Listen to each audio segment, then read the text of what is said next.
जी हाँ दोस्तों, पप्पू यादव ने जब उठाया बेड़ा, बौखलाई नीतीश। जेडीयू नेता करने लगे उल्टी सीधी बातें, अनाप शनाप, कुछ भी बेतुकी बातें। नीतीश बीजेपी का रवैया देख आप सोच में पड़ जाएंगे, हैरत में पड़ जाएंगे। तेजस्वी ने झाड़ दिया गर्दा, बता दिया हो क्या रहा है। दोस्तों, नीतीश कुमार का सुशासन, भारतीय जनता पार्टी और नीतीश की डबल इंजन की सरकार। दोस्तों, एक बात तो सत्य है कि अगर आप में खामी होती है, अगर आपसे कोई कुछ कहता है तो आप बौखला जाते हैं, आपके चेहरे का रंग उड़ जाता है, माथे पे शिकन आ जाती है। और नीट छात्रा को इंसाफ दिलाने के लिए आवाज उठाने वालों को उल्टा सीधा कहने लगे नीतीश के खास, नीतीश की जेडीयू के नेता। उल्टी सीधी बेतुकी बातें बताएंगे आपको। नमस्कार, सलाम दोस्तों, आप द राजनीति का विशेष सेगमेंट देख रहे हैं, खबर और विश्लेषण। मैं हूं आपके साथ यासूब रजा। दोस्तों, एक छात्रा की मौत, एक हॉस्टल, एक परीक्षा और एक सरकार जो सवालों से बचती नजर आ रही है, लीपापोती करते नजर आ रही है, बातों को घुमाते उलझाते नजर आ रही है, अपना दोष किसी और पर मढ़ते नजर आ रही है। दोस्तों, पटना के शंभू हॉस्टल में नीट की तैयारी कर रही एक छात्रा की संदिग्ध मौत ने बिहार के तथाकथित सुशासन मॉडल की परतें उधेड़ दी हैं, खोल दी हैं, बखियां बिखेर दी हैं। सुशासन की मौत, चारों खाने चित।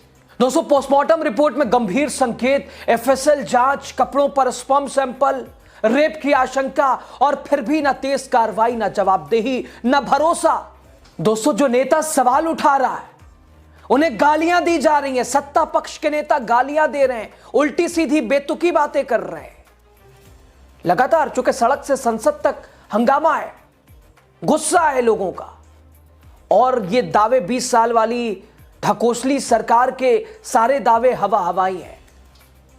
पूर्णिया सांसद पप्पू यादव ने बेड़ा उठाया है, लगातार हिसाब जवाब किताब मांग रहे हैं, विपक्ष हंगामा कर रहा है, विधानसभा में लगातार सदन की कार्यवाही को रोकने की कोशिश। और चूंकि नीतीश सरकार और खुद मुख्यमंत्री नीतीश कुमार, बजट सत्र चल रहा बिहार का, दूसरे दिन तीसरे दिन कोशिश की गई कि बोले, स्पष्टीकरण दें, कोई इस विषय पर बात नहीं करना चाहता सत्ता पक्ष का नेता। और जो इंसाफ की बात कर रहा है उसे उल्टा सीधा सत्ता पक्ष के नेता कह रहे हैं। दोस्तों, पप्पू यादव लगातार उन्होंने बेड़ा उठाया हुआ है, लेकिन पप्पू यादव को लेकर ऐसी टिप्पणी, ऐसी भाषा, ऐसे शब्द, और सवाल सिर्फ पप्पू यादव का नहीं है, सवाल है नीतीश सरकार की संवेदनशीलता का, नीतीश सरकार डबल इंजन की नीयत का, नाकामी का, रवैये का, जिम्मेदारी का।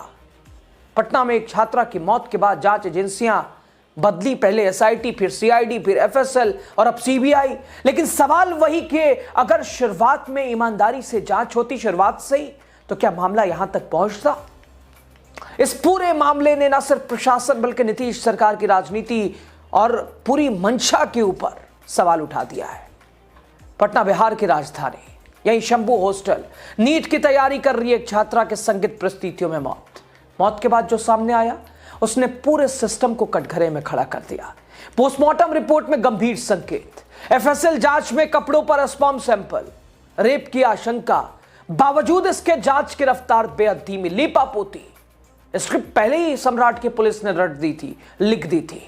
परिवार रोता रहा, बिलखता रहा, दर दर इंसाफ मांगता रहा। डीजीपी साहब कहते रहे कि अरे उसी पीड़िता की मां से कि ये सुसाइड है, रेप नहीं, बताइए। दोस्तों, जवाब नहीं मिला, सवाल बहुत है। सीसीटीवी फुटेज के 17 घंटे कहां गायब है, कोई बताने वाला नहीं है। हॉस्टल प्रबंधन पर तत्काल कार्रवाई क्यों नहीं हुई, कोई पूछने वाला नहीं है। दवाइयों की कई स्ट्रिप्स कहां गई, नहीं कोई पूछने वाला। सबसे अहम बात, इतने गंभीर संकेत थे तो एफआईआर और गिरफ्तारियों में देरी क्यों हुई? नीतीश कुमार का सुशासन, उनका दावा। और दोस्तों, सबसे अहम सवाल, जब इतने गंभीर संकेत थे तो फिर एफआईआर और गिरफ्तारी, उसमें देर क्यों हुई?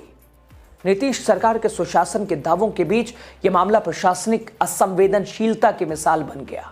मालूम हो आपको कि मृत छात्रा जहानाबाद की रहने वाली थी। मंगलवार को जहानाबाद की सड़कों पर लोगों का गुस्सा फूट पड़ा। मंगलवार से बुधवार यानी कल से आज तक हजारों लोग सड़कों पे उतरे हैं, नारे लगे, हमें इंसाफ चाहिए, दोषियों को सजा दो। लेकिन पटना की सत्ता तक की आवाज पहुंचने से पहले ही राजनीति शुरू हो गई। इस पूरे मामले में सबसे मुखर आवाज बने पूर्णिया सांसद पप्पू यादव। पप्पू यादव ने आरोप लगाया कि इस केस में बड़े नेताओं, अधिकारियों के रिश्तेदार शामिल हो सकते हैं, किससे बचाया जा रहा है। उन्होंने सीधे सिस्टम पर उंगली रखी। सोशल मीडिया से लेकर मीडिया बाइट्स तक पप्पू यादव लगातार सवाल पूछते रहे, लेकिन सवाल पूछना शायद सत्ता को पसंद नहीं आया। बुधवार 4 फरवरी यानी आज 4 फरवरी 2026 नीतीश के खास जेडीयू के एक कद्दावर नेता, बयान उनका आप सुनिएगा, माथा पीट लीजिएगा। सारी मर्यादाएं जिसने तोड़ दी। जेडीयू एमएलसी नीतीश के बेहद ही खास जेडीयू प्रवक्ता नीरज कुमार पप्पू यादव को कहते हैं राजनीति का लंपट। कह रहे हैं इन्हें बिहार की बेटी के बारे में ज्ञान नहीं है, मुझे गहरी पीड़ा है, ऐसे लोग सांसद हो जाते हैं, लानत है, दुर्भाग्य है। बताइए, बेटी के लिए इंसाफ की आवाज उठाने वाला साहब कह रहे हैं पप्पू यादव को बेटी, बिहार की बेटियों का, अरे तो आपको ज्ञान है क्या? अज्ञान है तो क्या हुआ 25 दिन में, क्या किया आपकी सरकार ने? कह रहे हैं मुझे गहरी पीड़ा है, ऐसे लोग सांसद हो जाते हैं। आइए ना, पार्टी छोड़िए, लड़के दिखाइए पप्पू यादव की तरह, लड़िए, निर्दलीय, जीतिए चुनाव। है हिम्मत, है इतना गट्स, खड़े होइए, बांटिए पैसे जैसे पप्पू यादव बांटते, तब आके बोलिएगा, ज्ञान दीजिएगा, दूसरे पे ज्ञान के ऊपर सवाल उठाइएगा। सवाल ये क्या संवेदनशीलता है? ये क्या एक बेटी की मौत पर सवाल उठाने वाले को गाली देना, ये गाली दे, ये क्या, इसे क्या कहेंगे? ऐसे लोग सांसद बन जाते हैं, दुर्भाग्य है, लानत है। बताइए, गजब की दोस्तों जिम्मेदारी है सुशासन के सरकार की। कुछ नहीं बोले कोई, आप कुछ भी कर ले। साहब कहते हैं कि हमने सीबीआई 22 दिन में रेफर कर दिया, कहां ऐसा देखने को मिलता है? सर, तो आपकी एजेंसियां कहां रही? आपने लीपापोती आपकी सरकार ने क्यों कराई? पुलिस का क्या रवैया रहा? एसीपी, डीएसपी, लगातार इन लोगों की क्या भूमिका रही? एफएसएल, सीआईडी एक दूसरे पर आरोप लगाती नजर आई और आखिर में हाथ खड़े कर दिया दिल्ली, और कह रहे हैं कि सीबीआई भेज दिया, मतलब इंसाफ मिल गया क्या? लेकिन दोस्तों, पप्पू यादव से भिड़ना भारी पड़ेगा, जवाब जरूर आएगा। हालांकि अभी तक पप्पू यादव ने कुछ नहीं बोला है, लेकिन मान के चलिए पप्पू यादव उधेड़ेंगे नीरज कुमार को, देंगे जवाब। कैसे ऐसे लोग सांसद बन जाते हैं बताएंगे पप्पू यादव। दोस्तों, इस केस में पहले एसआईटी बनी, फिर जांच सीआईडी को दी गई, फिर एफएसएल को जोड़ा गया और अब सीबीआई। सवाल ये, अगर शुरुआत से ही जांच सही दिशा में होती, क्या 4 एजेंसियां बदलनी पड़ती? सीबीआई जांच की सिफारिश अब जवाबदेही से क्या बचने का एक रास्ता नहीं बन चुकी है? अपने ऊपर अपने तमाम चीजों को छुपाने, ढकने का एक माध्यम नहीं बन गई है? दोस्तों, लगातार तेजस्वी यादव भी एक्टिव हो चुके हैं। पहले ही दिन से सदन की लगातार प्लानिंग कर रहे हैं, कैसे घेरना, और घेर भी रहे। तेजस्वी यादव ने कहा सरकार ये भ्रष्ट है, अयोग्य है, अनप्रोफेशनल है। तेजस्वी का सीधा हमला, अगर बिहार पुलिस सक्षम है तो फिर सीबीआई क्यों? और अगर सक्षम नहीं है तो जिम्मेदारी किसकी? तेजस्वी यही नहीं रुके, उन्होंने नवरूणा कांड का जिक्र किया। यही बात आएगी नीरज कुमार वाली। कह रहे हैं 22 दिन में हमने सीबीआई गठित कर दिया, अब क्या चाहिए? सीबीआई क्या मतलब, क्या सीबीआई के हैंडओवर कर दिया तो इंसाफ मिल गया? यही तेजस्वी यादव कह रहे हैं। नवरूणा कांड जैसे मामलों में सीबीआई 12 से 13 सालों तक आरोपियों को नहीं पकड़ पाई, और यही इस केस में भी होगा। जंगल राज चिल्लाने वाले कहां हैं? तेजस्वी कह रहे हैं। दोस्तों, नीट छात्रा केस, एनडीए नेताओं के परिवार वाले शामिल, तेजस्वी के विधायक का यह बड़ा बयान, कौन है शामिल जरा देखिएगा। नीट छात्रा के साथ घटना घटित है, ये आप इसको निश्चित रूप से हाईलाइट करने का काम कीजिए, और जो लोग, चाहे एनडीए के लोग हो, चाहे कोई भी लोग हो, उसमें शामिल हो, उस पर निश्चित रूप से उसे फांसी की सजा मिलनी चाहिए। अगर ये सजा नहीं मिलेगी तो हमारे बहू बेटी के साथ, आपकी बहू बेटी के साथ ऐसा ही होगा जो ये नीट छात्रा के साथ। इस बीच दोस्तों राज्यसभा सांसद मनोज झा, उन्होंने भी सरकार की नीयत पर सवाल उठाया। पूरा विपक्ष के बड़े बड़े नेता इस सरकार के रवैये के ऊपर सवाल उठा रहे हैं, जिम्मेदारी के ऊपर सब। मनोज झा कह रहे हैं इस केस में पीड़िता का चरित्र हनन करने की कोशिश की गई, यानी इंसाफ के बजाय पीड़िता को एक कटघरे में खड़ा कर दिया गया। पप्पू यादव का सवाल सीधा है, सिस्टम की जड़ों पर है। तेजस्वी यादव की बातें कायदे की हैं, मनोज झा उसी कड़ी को आगे बढ़ा रहे हैं। पप्पू यादव कह रहे हैं कौन है रसूखदार जिसे बचाया जा रहा है। सोच, उधर जहानाबाद में हजारों लोग सड़कों पे उतर आए। क्या आपकी एजेंसियां अगर सही से काम कर रही होती तो ये लोग ऐसे उतरते कड़ाके की ठंड में?